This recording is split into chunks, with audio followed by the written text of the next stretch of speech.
Vážené dámy a páni, na Slovensku sa dá stať prezidentom Slovenskej republiky aj tak, že budete viesť netransparentnú kampaň. Že nikto nebude vedieť, odkiaľ prišli peniaze na účet, že to nikoho nebude zaujímať, že tí, ktorí takúto kampaň vedú, to už považujú za úplné detaily. Ukazuje sa, že sa dá stať prezidentom Slovenskej republiky tak, že budete šíriť nielen nenávisť, bičovať vášne a ľudí tlačiť na barikády, ale kampaň sa dá vyhrať aj tak, že z toho druhého, aby som bol presný, so mňa, urobíte kandidáta vojny. Chcem vám povedať jedno veľmi zreteľne a jasne. Toto vám nezabudnem.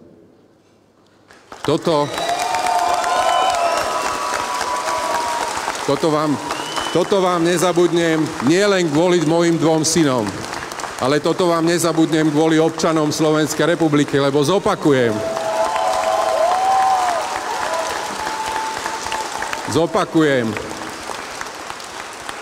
Rozhodla vysoká účasť, ja ju rešpektujem, ale rozhodol strach.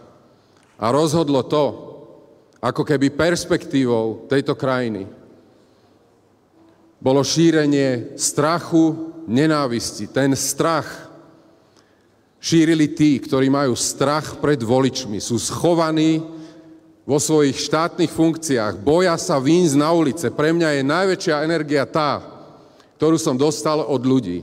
Smiali sa mi, že som prešiel 50 miest po Slovensku. Smiali sa mi a hovorili, že organizujeme protesty. Na tých protestoch nezaznelo jedno slovo nenávisti. Pravdou teda je, ktorú chcem povedať.